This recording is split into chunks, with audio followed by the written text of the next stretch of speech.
Sometimes I wonder if anything has ever ended. The words a man speaks today live on in his thoughts, or the memories of others, and the shot fired, the blow struck. The thing done today is like a stone tossed into a pool, and the ripples keep widening out until they touch lives far from ours. So Orin sang his hymns and followed them with Black, Black, Black, Lord Randall, Barbara Allen, and Sweet Betsy.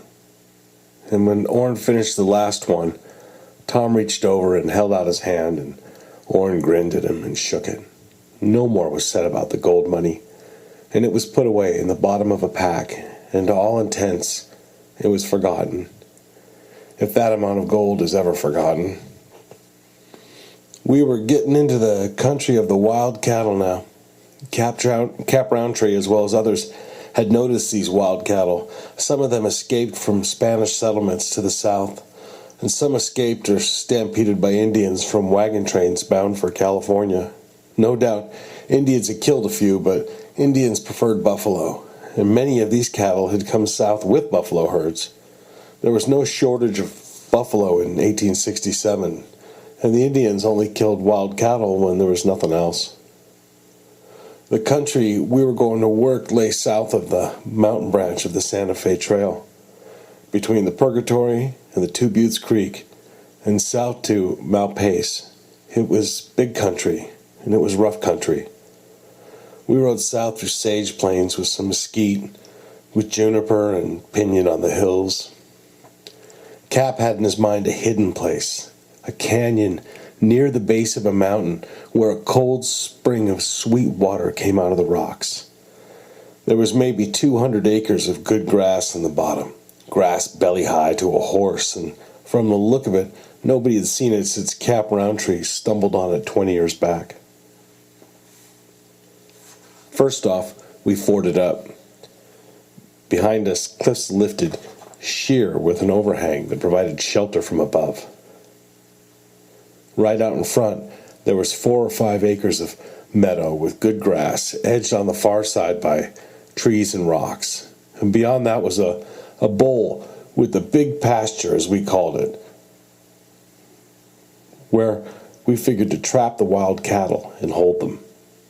We spent the first day gathering fuel, adding a few rocks to our fort, and generally scouting the country close around the hideout. Also, I killed a deer and Cap got a buffalo. We brought the meat into camp and started jerking it. Next morning at daybreak, we started out to scout the country. Within an hour's ride, we'd seen 60 or 70 head. A man never saw such cattle. There was a longhorn bull in that crowd that must have stood 7 feet and would have weighed 1,600 pounds, and horns needle sharp. By nightfall, we had a good bunch of cattle in the bowl, or drifted toward it. By the third day, we had more than 100 head in that bowl, and we were beginning to count the money. It was slow, patient work.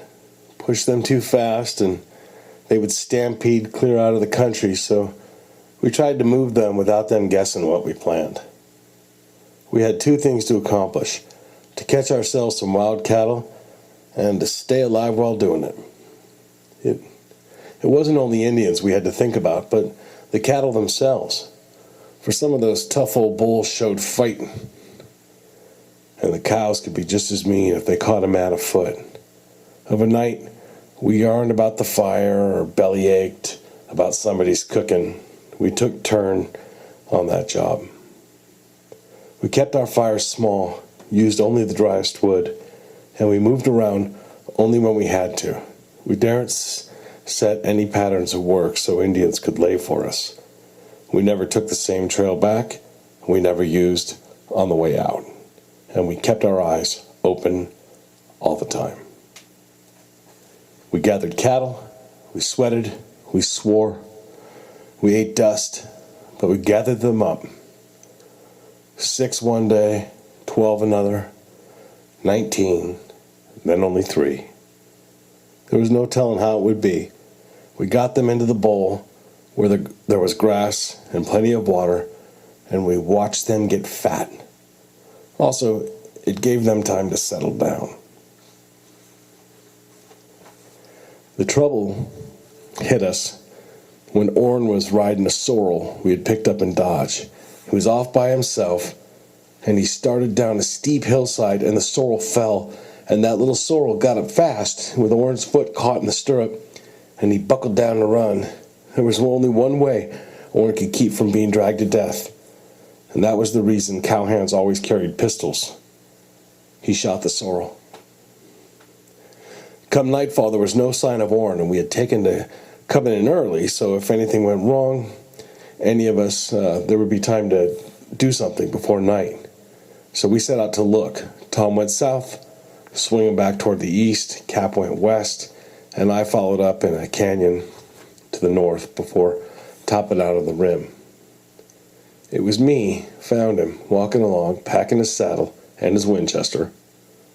When he put down the saddle on seeing me, I rode up to him. "You took long enough," he grumbled, but there was no grumble in his eyes. "I was fixing to cache my saddle." "You could have fired a shot." "There were Indians closer than you," he said. Orin told us about it around the fire. He had shucked his saddle off the dead sorrel and started for camp, but being a sly one, he was not about to leave a direct trail to our hideout, so he went downhill first and stumbled on a rocky ledge which he followed 60 or 70 yards. There had been 9 or 10 Indians in the party, and he saw them before they saw him, so he just laid right down where he was, and he let them pass by. They were all warriors, and the way they were riding that, they might miss his dead horse. "They'll find it," Cap told us. "It's nigh to dark now, so they won't get far tonight. Likely they'll camp somewhere down the creek. At daybreak, they'll see the buzzards." "So? That's a shod horse." "It isn't likely they'd pass up a chance to get one man afoot and alone." Any other time we could have hightailed it out of country and left in nothing but tracks. But we were men of property, and property ties a man down. "You think they'll find us?" "Likely," Cap said. "Reckon we better hold the camp a day or two. Horses need the rest anyway." We all sat there feeling mighty glum, knowing the chances were that if Indians didn't find us, they would stay around the country looking for us. That meant that our chance of rounding up more cattle was coming down to nothing. "You know what I think?" They waited for me to speak up. "I think we should cash in our chips. I think we should take what we got and hit the trail for Santa Fe. Sell what we got and get us a proper outfit. We need 3 or 4 horses per man for this kind of work." Tom Sunday flipped his bowie knife into the sand, retrieved it, and studied the light on the blade while he gave it a thought. "Not a bad idea," he said. "Cap?" "If Orin's willing," Cap hesitated. "I figure we should dust out here come daybreak."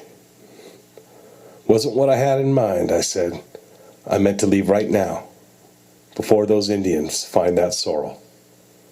The reason I hadn't waited for him to speak was because I knew he was pining to see that yellow-haired girl, and I had some visiting in mind my own self. Only it wasn't that.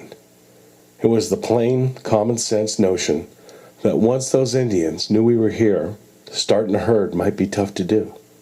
It might take them a day or two to work our trail. Chances were, by the time they found we were gone, we'd be miles down the trail. So I just picked up my saddle and headed for my horse. There's a time that calls for action when debate makes no sense.